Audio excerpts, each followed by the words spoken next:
Dan satu lagi nikmat kesempatan yang Allah berikan kepada kita pagi hari ini, kita bisa kembali hadir di majelis yang mulia dan penuh barokah ini dalam rangka insyaallah mempererat ikatan silaturahim di antara kita, dan tentu kita niatkan pula untuk thalabul ilmi.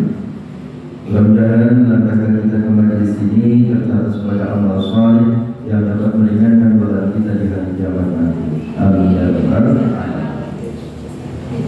Selanjutnya, salawat serta salam tidak akan pernah lupa kita sampaikan kepada uswah dan qudwah kita, panutan dan anutan kita, baginda Rasul Muhammad sallallahu alaihi wasallam beserta keluarganya, para sahabatnya, para pendukungnya, dan kita semua sebagai umatnya. Mudah-mudahan kita semua termasuk umat beliau yang diizinkan akan mendapatkan syafaat dari beliau di hari kiamat nanti. Amin ya rabbal alamin. Ibu yang dirahmati Allah, sebelumnya saya mohon maaf terlambat karena ada sedikit kerepotan di rumah. Anak saya yang bertiga opname masuk rumah sakit. Jadi saya sama istri gantian bolak-balik ngurusi rumah sakit, rumah, dan seterusnya. Jadi mohon maaf terlambat. Sudah hari yang kedua antianek yang terlambat. Katanya lagi musim dari banyak. Baik, hari ini kita akan kembali fokus dengan saya materi fikih wanita, fikih muslimah. Ya. Jadi sebelumnya perlu kita ingat kembali, ya, ibu-ibu yang dirahmati Allah, di dalam ajaran agama Islam dari sisi hukum, ya, ilmu itu terbagi menjadi dua kelompok. Ada ilmu yang hukumnya fardu kifayah, dalam mempelajarinya. Fardu kifayah itu artinya ilmu itu wajib dipelajari, tapi cukup perwakilan. Kalau sudah ada yang mempelajari salah satu, maka yang lain gugur kewajiban. Itu fardu kifayah, cukup perwakilan. Seperti belajar tentang sains, ya, belajar tentang ilmu teknologi, belajar tentang ilmu kedokteran, itu cukup perwakilan, tidak harus semuanya mempelajari. Nah, ada ilmu itu yang hukumnya fardu ain. Fardu ain itu artinya menjadi kewajiban setiap orang, kewajiban semua orang, maksudnya semua umat Islam, kewajiban individu. Apa ilmu yang sifatnya fardu ain, ya, yang wajib dipelajari oleh setiap orang? Ada tiga. Pertama, ilmu tentang akidah, ya, tentang iman, ya, iman pada Allah, iman kepada Rasulullah, iman kepada Al-Quran, dan semua untuk iman. Karena iman inilah yang mendasari, ya, semua hal yang kita lakukan dalam hidup kita sebagai orang yang beragama. Kemudian yang kedua, ilmu tentang ibadah, ilmu tentang tata cara kita menyembah Allah Subhanahu wa Ta'ala. Ini wajib dipelajari oleh setiap umat Islam. Nah, ilmu tentang ibadah diantaranya bagi panjenengan adalah fikih wanita atau fikih muslimah. Mana di dalam fikih muslimah atau fikih wanita dipelajari, ya, terkait dengan tata cara beribadah, dimulai dari bab taharah, bersuci, ya, karena bersuci merupakan salah satu syarat sahnya ibadah. Nanti setelah bab taharah kita akan, bab taharah itu isinya banyak, mulai dari mengenal macam-macamnya air. Nah, itu sudah kita pelajari, ya. Mengenal tentang macam-macamnya najis. Kemudian setelah mengenal apa itu hukum air apa itu najis, kemudian kita masuk bab wudu, sudah selesai. Kemudian sekarang kita akan belajar bab mandi. Nanti setelah bab mandi ada bab tayamum. Setelah itu baru masuk bab sholat. Ya. Nah ini fardu ain harus juga jadi oleh setiap umat Islam. Ya. Yang kedua itu tentang ibadah. Yang ketiga, ilmu yang sifatnya fardu ain adalah ilmu tentang akhlak. Itu harus dipelajari oleh setiap umat Islam. Ya. Bagaimana akhlak kita sebagai hamba kepada Allah, akhlak kita terhadap alam, ya. Akhlak kita terhadap sesama manusia, ya. Akhlak kepada yang tua, kepada yang kecil, akhlak kepada tamu, kepada tetangga, semuanya. Tentang bagaimana cara kita bersikap, ya, dengan baik dan benar sesuai tuntunan syariat, tentang bergaul, ya. Itu akhlak itu dipelajari. Nah, tiga ilmu ini sifatnya fardu ain yang wajib dipelajari oleh semua umat Islam.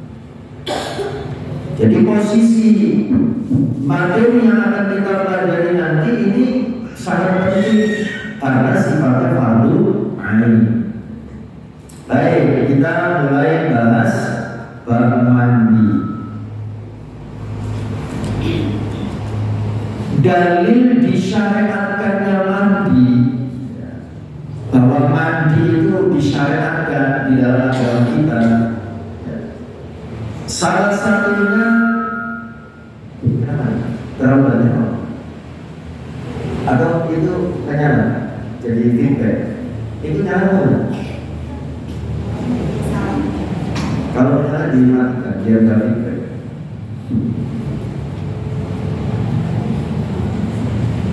Dalil disyariatkannya mandi yang pertama terdapat dalam surah Al-Maidah ayat 6. Ya. Wa in kuntum junuban fatahharu. Jika kalian dalam keadaan junub, fatahharu, maka mandilah. Kenapa? Takdir gak ada. Bapak-bapak yang biasa bersiswa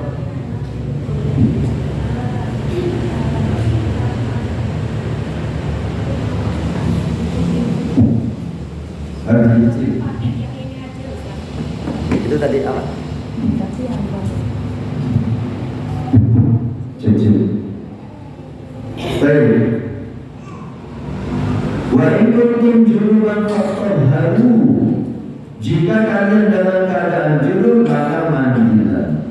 Ya, itu dalam Al-Maidah ayat 6. Kemudian Al-Baqarah ayat 222 tentang haid. Ya.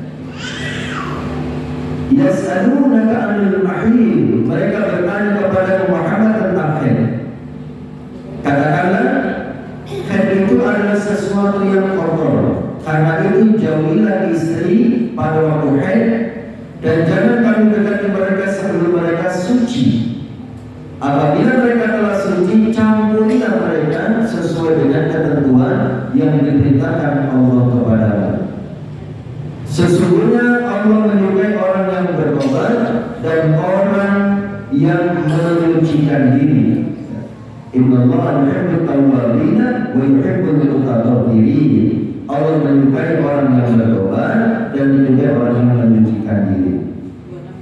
Itu dalil disyariatkannya mandi. Al-Baqarah 222 sama Al-Maidah ayat 6. Dan lalu apa saja hal-hal yang mewajibkan mandi, ya, yang membuat kita orang Islam wajib mandi, mandinya itu hukumnya wajib.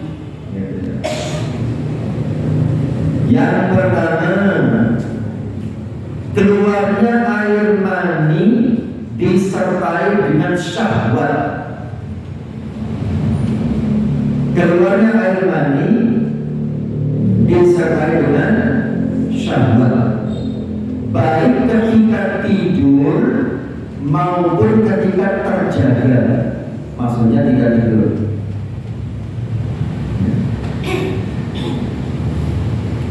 Dan dalam kitab ini secara detail dijelaskan bahwa sifat atau warna air mani perempuan, sifat air mani perempuan kekuning-kuningan, lembut, terkadang terlihat putih karena dorongan keluarnya yang begitu kuat. Kemudian keluarnya air mani yang menyebabkan wajib mandi itu apabila saat keluar diikuti dengan perasaan nikmat, dan setelah keluar diikuti dengan perasaan lelah dan capek. Nah itu pada saat keluar air mani dengan ciri-ciri seperti itu wajib mandi. Dan ini penjelasannya diantaranya dalam hadis Rasulullah SAW tentang perbedaan warna air mani. Jadi syariat agama kita itu menjelaskan apapun secara detail. Innama ar-rajuli khalidul abyad dan seterusnya. Sesungguhnya air mani laki-laki itu lengket, kental dan putih, sedangkan air mani wanita adalah encer dan kekuning-kuningan. Nah, keluarnya air mani ini menjadi salah satu hal yang mewajibkan mandi, baik keluarnya karena jima, hubungan badan, atau karena mimpi, atau karena onani atau masturbasi. Ini pendapat jumhur ulama. Dan Rasulullah SAW bersabda, Innal ma'u minal ma'i. Sesungguhnya keluarnya air mani mewajibkan mandi. Dari Ummu Salamah dia berkata, Ummu Sulaim istri Abu Talha datang kepada Rasulullah dan berkata, wahai Rasulullah, sesungguhnya Allah tidak malu dari kebenaran. Apakah mereka kaum perempuan wajib mandi jika mimpi basah? Rasul menjawab, iya, jika ia melihat air mani ketika bangun. Nah, hadis ini menunjukkan bahwa wanita pun bisa mimpi basah seperti halnya laki-laki. Artinya para wanita pun bisa mengalami mimpi berhubungan badan. Jika ini terjadi, ia harus melihat pakaiannya. Apabila pakaiannya basah, maka ia wajib mandi besar. Ya. Kemudian ada penjelasan tambahan terkait dengan keluarnya air mani yang mewajibkan mandi. Pertama, jika air mani seorang wanita keluar tanpa syahwat, mungkin karena sakit atau sejenisnya, maka menurut jumhur ulama, mayoritas ulama tidak wajib mandi. Jadi ada orang yang tiba-tiba keluar air mani, tiba-tiba basah, padahal tidak merasa mimpi, tidak merasa melakukan hubungan badan. Itu di zaman Rasulullah pernah terjadi seperti itu. Ibnu Abbas bercerita bahwa ketika beliau sedang bepergian, apakah kamu merasakan dorongan syahwat? Jika air mani itu keluar, apakah kamu merasakan dorongan syahwat? Laki-laki itu menjawab tidak. Kemudian apakah kamu merasakan getaran dalam dirimu saat cairan itu tidak? Saat cairan itu keluar? Tidak. Jawab laki-laki tadi. Kemudian Ibnu Abbas mengatakan, kalau begitu itu adalah air mani yang keluar karena dingin. Maksudnya karena musim dingin, tiba-tiba keluar air mani. Jadi kamu cukup berwudu saja. Ya, jadi keluarnya air mani, ya, yang mewajibkan mandi itu, ya, kalau disertai dengan syahwat. Kalau tidak ada syahwat, ya, maka tidak ada kewajiban untuk mandi. Bisa jadi karena sakit, bisa jadi karena dingin. Ya. Baik, kemudian yang berikutnya masih tambahan terkait dengan keluarnya air mani. Jika seorang wanita mimpi, panjangan mimpi, sedang berhubungan badan, kemudian ketika bangun, pakaiannya tidak basah, tidak ada air mani yang keluar, ya. Sedahsyat apapun mimpi panjenengan, ya. Selama tidak ada air mani yang keluar, tidak wajib mandi, ya. Tidak wajib mandi. Jadi yang mewajibkan mandi adalah keluarnya air mani. Yang ketiga, jika seorang wanita terbangun dan mendapati pakaiannya basah oleh air mani, tapi dia tidak ingat bahwa ia telah bermimpi, lali mimpi apa gitu ya, tapi bangun tidur apa basah, ya. Maka ia tetap wajib mandi.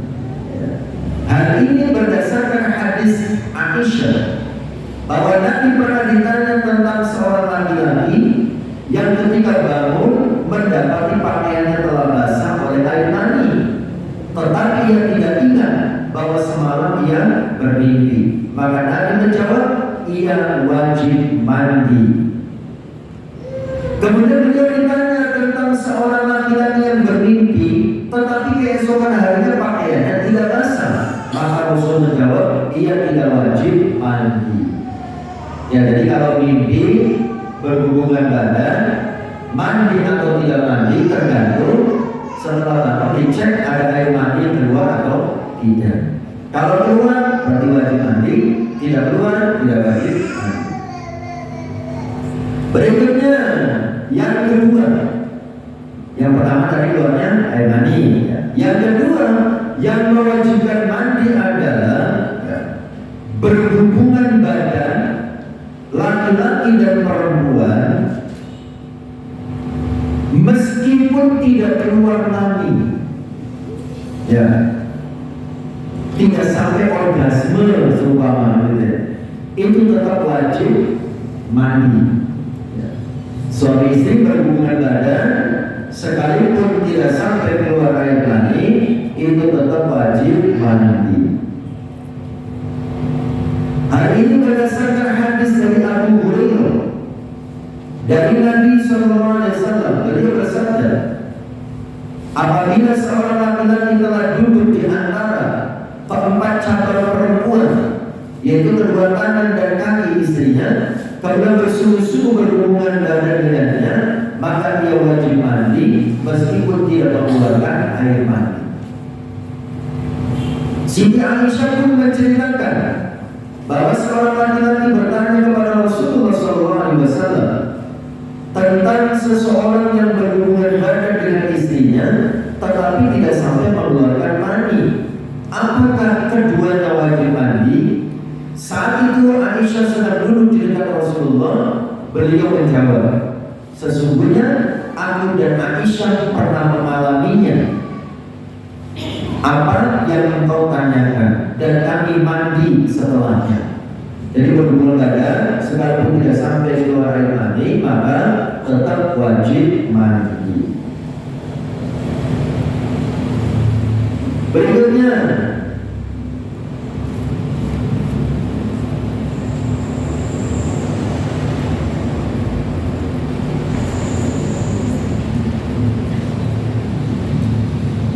yang mewajibkan mandi berikutnya adalah berhenti dari haid dan nifas. Jaringan suci dari haid dan nifas ini wajib mandi berdasarkan hadis Rasulullah SAW. Jika haid datang maka tinggalkanlah sholat, dan jika haid sudah berhenti maka sholatlah. Ya.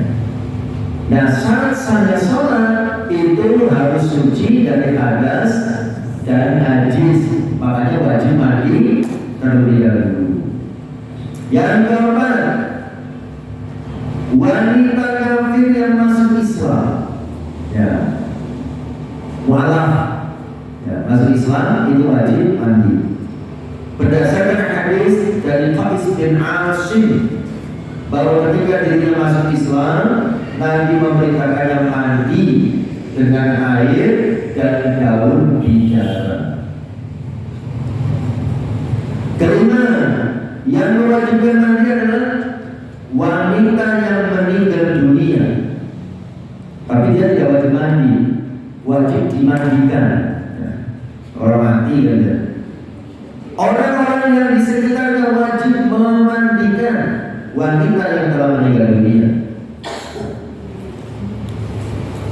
Selesai hal-hal yang mewajibkan mandi.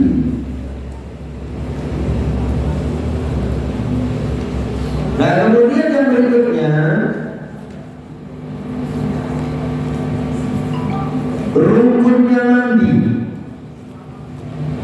Mandi wajib itu kan ibadah.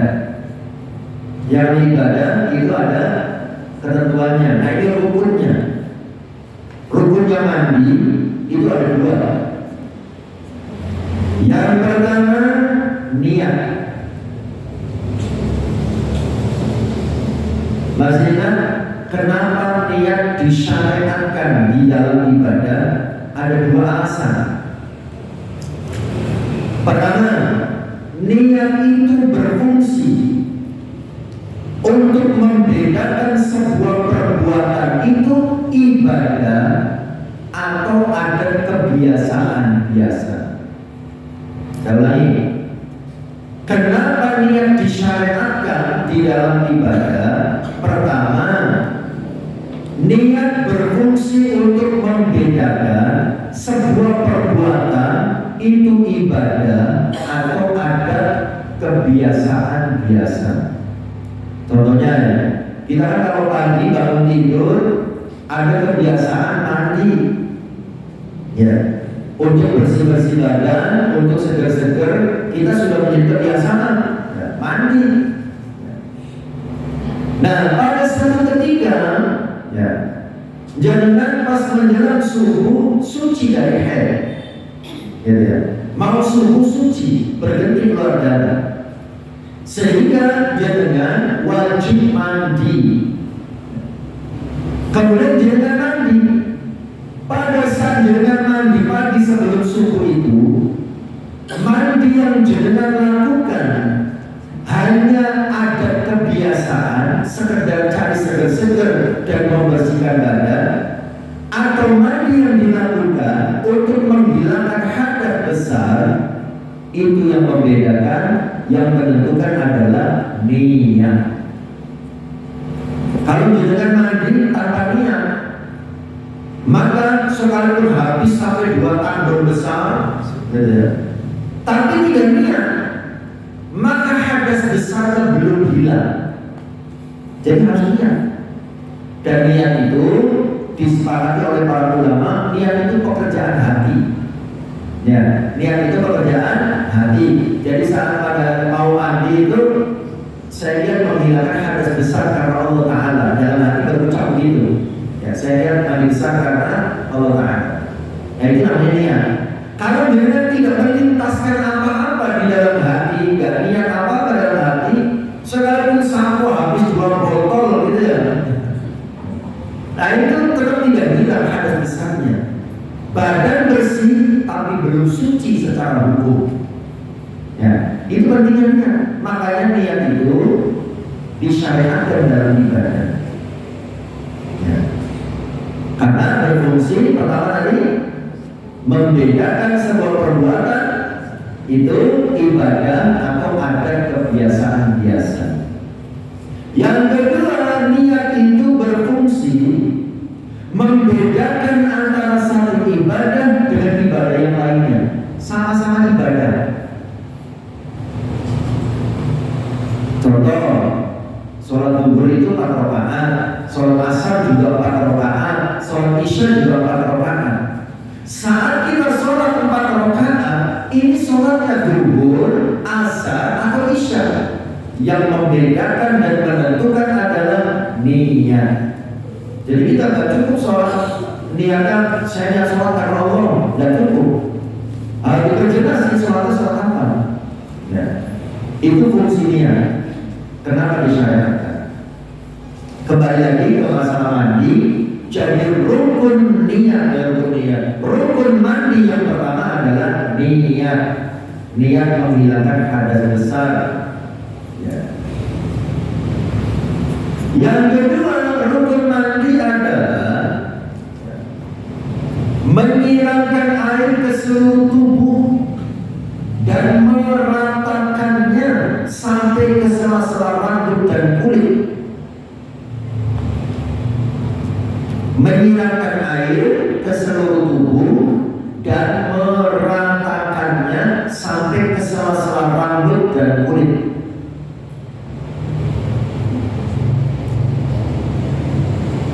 Makanya pada saat mau mandi besar harus betul-betul dicek tubuh kita. Barangkali ada cap.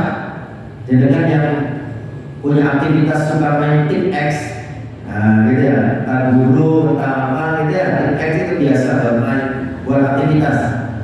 Itu harus dicek betul, jangan sampai ada tip X ya, yang menempel di kulit. Karena itu bisa menghalangi air masuk pori-pori. Kalau ada tip X yang tidak dibersihkan, itu tidak sah mandinya. Atau dengan yang biasa bisnis online, biasa packing, biasa main solasi, ya kan? Nah, solasi mau solasi bening, solasi coklat, ya. Itu pastikan, terutama telapak kaki.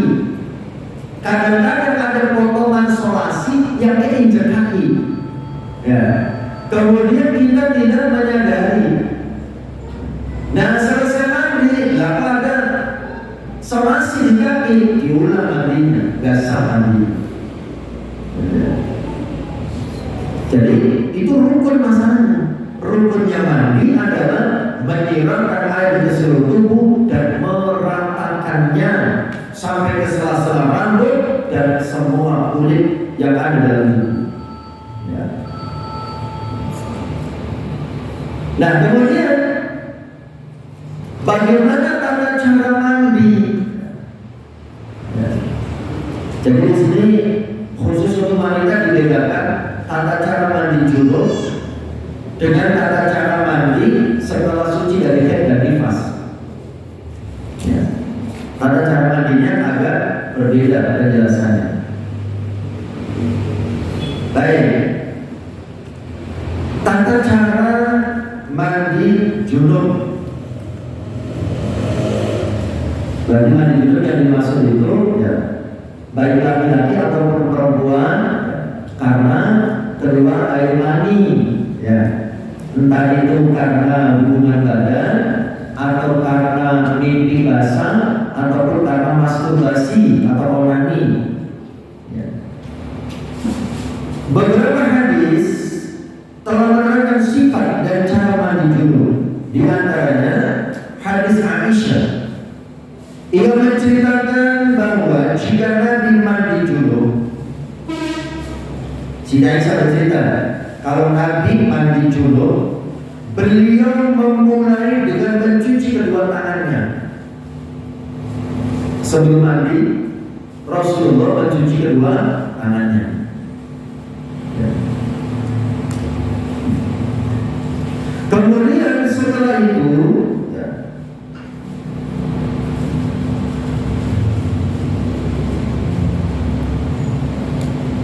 Rasulullah SAW mencuci kemaluannya dengan tangan kiri.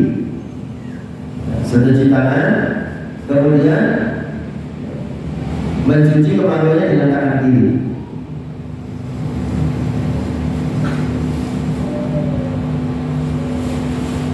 Yang ketiga, Rasulullah SAW berwudu seperti wudu sebelum sholat. Itu pada mau mandi, ya, mau mandi besar, cuci tangan, cuci alat kelamin, kemudian berwudu seperti wudhu mau sholat. Hanya saja mencuci kaki diakhirkan setelah mandi. Ya, cuci kakinya di akhir. Jadi berwudu ketika mau cuci kaki diakhirkan, langsung mandi. Nah kemudian yang keempat, setelah berwudu tadi, Rasulullah menuangkan air ke atas kepala 3 kali hingga sampai ke akar rambut kepala dulu. Kemudian yang kelima, menyiarkan air ke seluruh tubuh, dimulai dengan bagian tubuh sebelah kanan, kemudian sebelah kiri.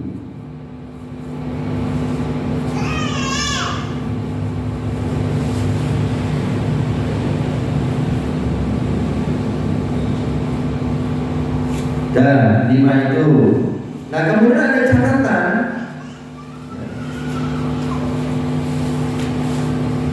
Catatannya adalah 1. Tata cara mandi yang dijelaskan tadi bersifat anjuran. Ya, tata cara mandi tadi yang mulai dari cuci tangan, cuci kemaluan, itu sifatnya anjuran. Artinya anjuran itu sunnah. Ya. Kalau yang wajib itu yang penting meratakan air ke seluruh tubuh, yang wajib kan itu. Yang 2 rukun tadi ya, niat sama menyiarkan air ke seluruh tubuh, itu yang wajib. Nah kalau tadi itu sifatnya anjuran. Anjuran itu artinya sunnah. Kalaupun tidak diikuti, mandi wajibnya tetap sah. Ya, cuma kurang afdol, kurang utama, mengurangi pahala karena tidak mengikuti yang dicontohkan oleh Nabi. Yang kedua catatannya adalah, oh ya maaf, masih catatan 1. Ya. Dan seandainya mandi tidak seperti yang dicoba oleh Nabi tadi, tapi kita mandinya seumpama, gitu ya. Mandi ke sungai, seluk atau masuk kolam renang, gitu. Nah itu sudah dianggap sah. Yang penting tadi niat sebelum mandi, kemudian nyemplung, gitu ya, ke kolam renang, ya. Keluar dari kolam renang sudah sah, ya. Sudah hilang itu hal besarnya. Ya. Atau jangan pas musim hujan, suci dari head, ya, hujan-hujanan. Tapi diniati, saya lihat menghilangkan hadas besar, hujan-hujanan. Tapi hujan-hujannya di dalam, di halaman belakang, jangan di depan rumah. Ya nanti bisa timbul fitnah. Ya hujan-hujanan boleh. Jadi tata cara mandi tadi sifatnya anjuran, sunnah. Kalaupun tidak seperti itu, cara mandinya tetap sah. Yang penting membasahi air ke seluruh tubuh. Catatan yang kedua, setelah mandi tidak boleh menyentuh kemaluan secara langsung tanpa kain penghalang, karena wudhunya bisa batal.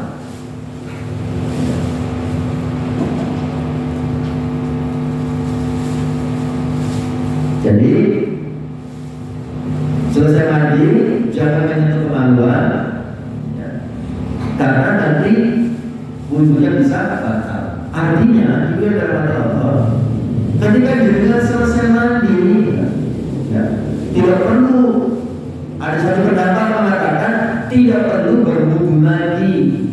Ya. Oh, hadas besar saja hilang dengan mandi, apalagi hadas kecil. Dan Siti Aisyah pun bercerita bahwasanya Nabi selesai mandi besar itu tidak berwudu kembali. Ya. Baik, itu tentang mandi junub. Nah sekarang tata cara mandi setelah haid atau nifas. Ya.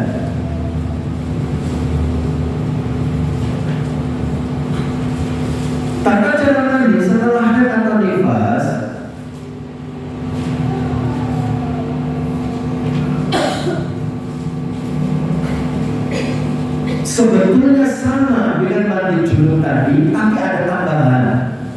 Ya, jadi mandinya sama dengan mandi junub tadi. Ada berapa poin tadi? 5, gitu ya. Tapi ada tambahan. Nah, ini tambahannya. 1, menggunakan sabun atau bahkan pembersih lainnya. Jadi kalau mandi junub tadi tidak harus pakai sabun atau pewangi atau apapun, ya. Kenapa sih sabunnya jadi bahas, ya? Karena zaman dulu itu kan tidak mudah mendapatkan sabun atau harum kan, gitu ya. Kalau zaman sekarang kan jangankan mandi besar, mandi biasa pun kita sudah biasa pakai sabun. Tapi karena ini ilmu, ya tetap harus dijelaskan. Ya. Jadi yang pertama tambahannya menggunakan sabun atau bahan pembersih lainnya. Dalilnya sabda Nabi kepada Asma ketika ia bertanya tentang mandi setelah haid.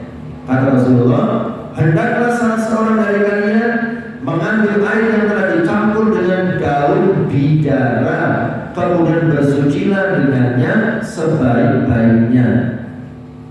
Jadi ada anjuran, ya, pakai daun bidara, karena dulu belum ada sabun, kan gitu. Tapi zaman sekarang kayaknya juga ada ya, sabun ekstrak daun bidara, gitu ya. Kemudian yang kedua, dianjurkan membuka ikatan rambutnya agar air bisa sampai ke kulit kepala atau akar rambut. Diriwayatkan dari Aisyah bahwa Nabi bersabda kepadanya, uraikan ikatan rambutmu kemudian mandilah. Ketiga, setelah mandi, setelah selesai mandinya ya, setelah mandi dianjurkan membersihkan tempat keluarnya darah dengan kapas yang telah ditetesi wewangian atau sejenisnya. Ya, jadi fadilahnya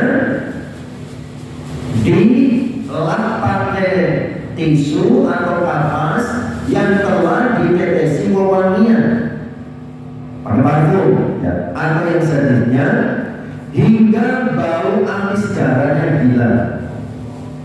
Dan ini ada dalilnya. Hal ini berdasarkan hadis Aisyah yang menceritakan seorang wanita yang bertanya kepada Nabi tentang cara mandi haid. Jadi awalnya ada yang nanya ke Nabi tentang cara mandi haid. Lalu Nabi menerangkan cara mandi haid kepada wanita tersebut. Kemudian Nabi berkata, setelah selesai mandi, kata Nabi, ambillah kain yang telah diberi minyak wangi dan bersihkanlah tempat keluarnya darah dengan kain tersebut.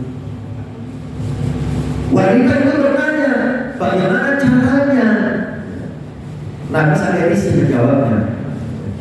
Bagaimana caranya? Nabi menjawab, bersihkanlah dengan kain itu. Wanita tersebut kembali bertanya, bagaimana caranya? Nabi Sallallahu mengatakan, subhanallah, yuk bersihkanlah. Masih nanya terus, akhirnya istrinya yang berperan. Wanita itu diseret sama istri Aisyah. Ya. Bersihkanlah sisa darah dengan kain itu, kata Aisyah kepada wanita tadi. Ya. Jadi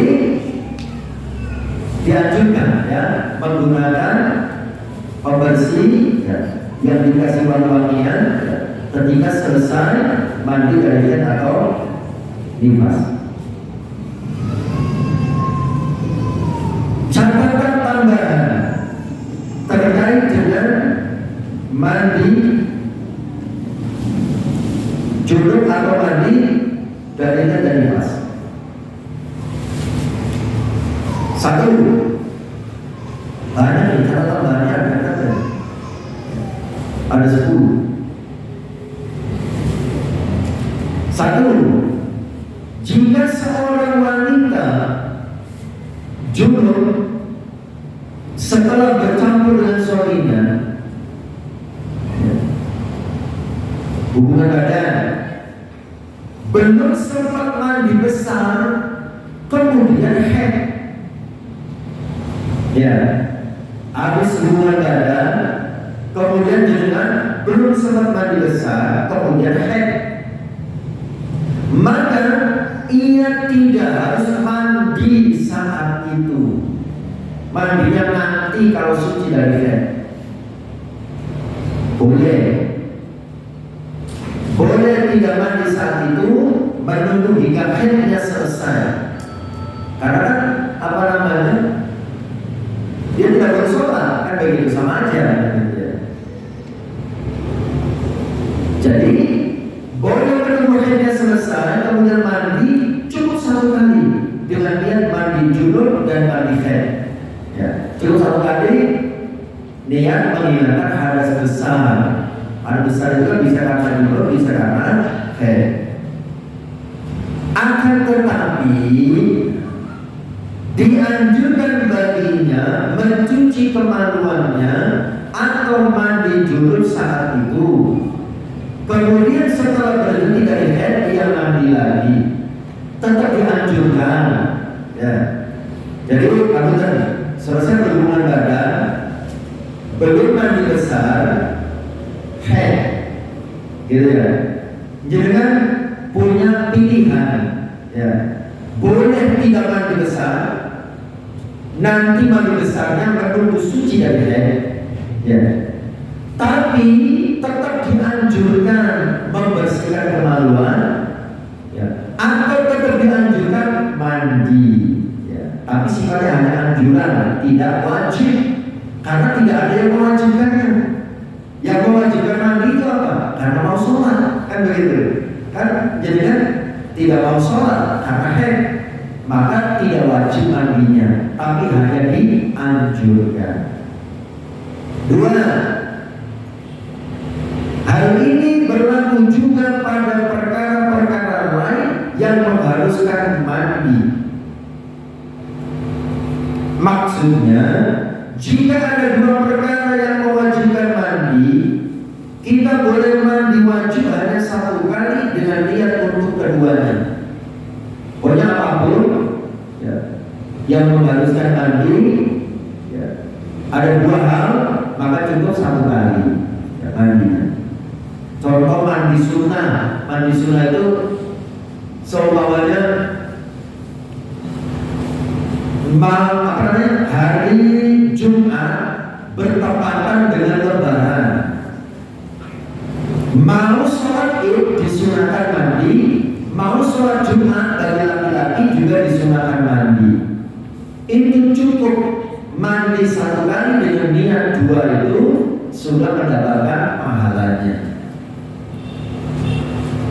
Jadi kalau di zaman Nabi di Arab, bab air, bab mandi itu dibahas sampai sedemikian rupa. Karena di zaman Nabi itu kan air sesuatu yang tidak mudah, ya, sesuatu yang tidak mudah untuk mendapatkan air. Makanya dibahas sampai seperti itu. Ya kalau di tempat kita, di zaman kita, Lebaran laki-laki mau sholat video mandi, mau sholat Jumat juga mandi, kan begitu. Tapi di zaman Nabi cukup satu kali. Saking susahnya nyari air, sehingga ada pembahasan dua kewajiban mandi cukup dilakukan satu kali. Yang nomor tiga, jika seorang wanita mandi junub tetapi belum berwudu, mau mandinya tidak wudu, ya, maka ia tidak perlu berwudu lagi karena telah terwakili oleh mandi wajibnya. Seperti yang saya singgung, jangan mandi wajib, tidak mengikuti sunnah Nabi sekalipun, tidak berwudu dulu, gitu ya. Selesai mandi tidak perlu wudu lagi, karena mandi untuk menghilangkan hadas besar secara langsung menghilangkan hadas kecil. Siti Aisyah berkata, Rasulullah mandi wajib kemudian sholat, dan aku tidak melihat beliau berwudu lagi. Ya. Empat, Wanita yang sedang junub boleh menunda mandi. Ia tidak harus segera mandi, meskipun menyegerakannya jika ingin mengerjakan sholat adalah lebih utama. Dalilnya mana? Nabi pernah tidur setelah junub, tidak segera mandi, sebagaimana diceritakan oleh Siti Aisyah. Malam hari Nabi berhubungan badan sama istrinya. Nah, Nabi tidak langsung mandi, tapi tidur, mandinya menjelang subuh. Nah, itu dalil tentang dibolehkannya menunda mandi junub. Ya. Tapi kalau sudah dekat waktu sholat, ya harus disegerakan. Tapi kalau waktu sholat masih lama, boleh bersantai. Kemudian yang kelima, wanita atau laki-laki yang sedang junub boleh mencukur rambut, boleh memotong kuku, boleh pergi ke pasar sekalipun belum mandi. Dan kenapa ada pembahasan seperti ini? Karena ada dulu, ya, sebelum zaman Islam, orang yang punya haid, wanita haid itu nggak boleh kemana-mana, dikurung. Jadi diisolir, tidak boleh kumpul dengan keluarga, dimasukkan ke dalam rumah seperti gubuk, gitu ya, sampai dia suci. Nggak boleh makan bareng dengan keluarga, nggak boleh pergi ke pasar, nggak boleh kemana-mana. Dianggapnya kotor. Itu dulu begitu. Makanya ketika Islam datang ada penjelasan boleh makan bersama, boleh pergi ke pasar, sekalipun belum mandi. Tapi masuk ke pasar nggak mandi. Nah, kemudian yang keenam, seorang istri, nah ini tidak pernah, boleh mandi bersama suaminya. Ya. Dan pasangan suami istri dibolehkan melihat aurat pasangannya. Boleh mandi bareng. Siti Aisyah berkata, aku pernah mandi bersama Nabi dalam satu bejana. Nah, beta kalau zaman sekarang kan begitu ya. Ya, dalam satu beta mandi bareng suami istri. Nah, itu boleh. Nabi pernah melakukannya dengan istrinya. Kemudian yang ketujuh, seorang istri tidak boleh mandi tanpa busana kecuali jika sedang sendiri atau di depan suaminya. Ya mesti, tapi ada penjelasan begitu. Tidak boleh mandi telanjang di tempat terbuka. Ya mesti punya. Tapi ini dijelaskan begitu. Kenapa ada penjelasan seperti ini? Karena zaman dulu, zaman Nabi belum seperti tempat kita kamar mandi, ya kan? Di tempat tertutup dan seterusnya. Masih banyak yang mandi di tempat terbuka. Bahkan di daerah-daerah tertentu, terutama daerah pegunungan yang masih banyak sungai, itu masih banyak yang mandinya di sungai. Tidak di kamar mandi, bahkan tidak ada kamar mandi. Gitu. Nah itu ada ketentuannya. Jangan mandi telanjang di tempat terbuka. Kecuali di depan suaminya boleh, atau sedang sendiri. Berikutnya, jika orang yang sedang mandi berhadas, sedang mandi kentut, ya, sedang mandi pipis, bagaimana ketentuannya? Jika orang yang sedang mandi kemudian berhadas, buang air kecil atau pipis, maka ia tidak harus mengulang mandinya. Oh, mengulang dari awal, tidak harus. Ya. Lanjutkan saja. Cukup dengan menyempurnakan dan menyelesaikannya, tapi setelah itu berwudu. Bisa dipahami bedanya dengan yang pertama ya? Ya. Jadi kalau sedang mandi dengan pipis, dengan kentut, gitu ya, maka selesai mandi berwudu. Ini pendapat kebanyakan ulama ayat Rasulullah. Yang terakhir, orang yang junub dibolehkan tidur sebelum mandi dengan syarat berwudu terlebih dahulu. Jadi kalau habis berhubungan badan malam hari tidak langsung mandi mau tidur, maka dianjurkan berwudu terlebih dahulu.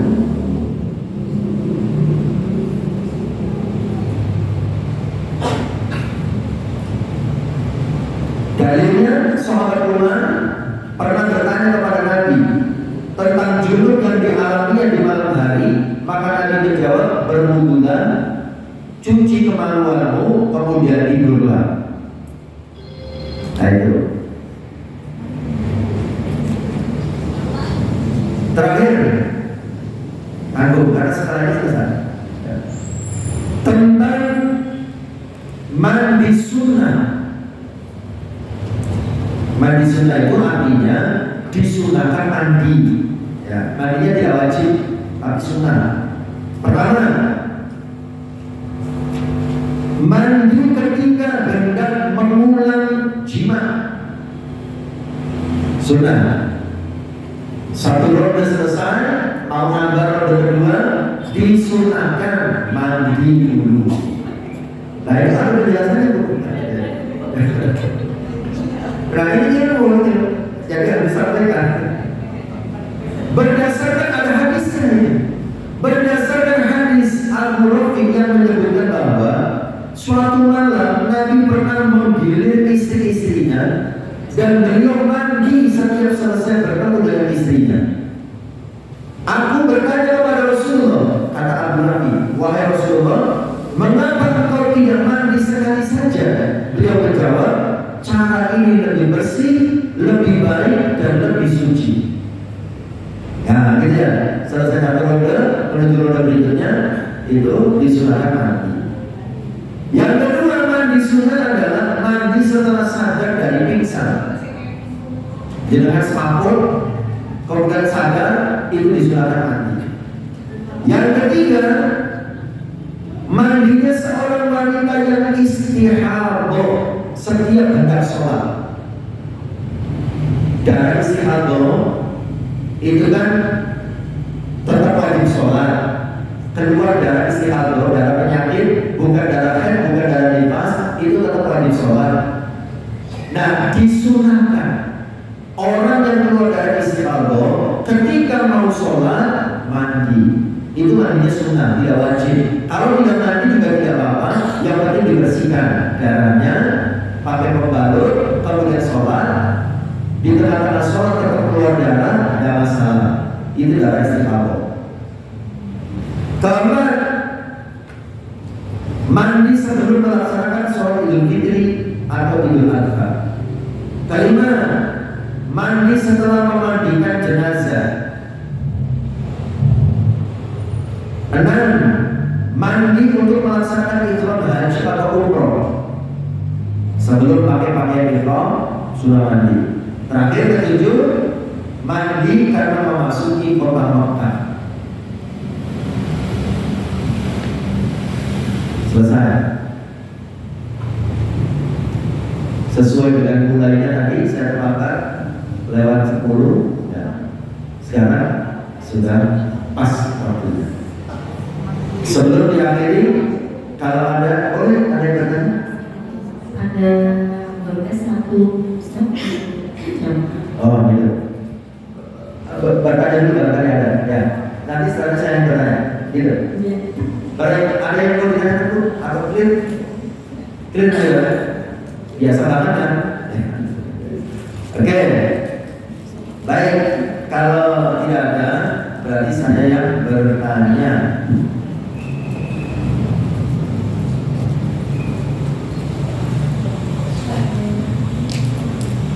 Pertanyaannya adalah,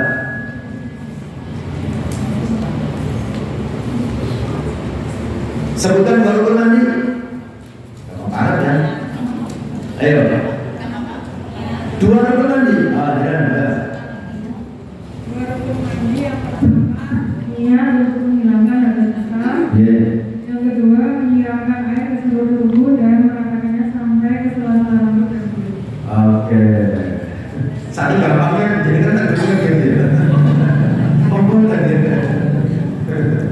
Ya, baik demikian ilmu terhadap Allah, mudah-mudahan ada manfaatnya.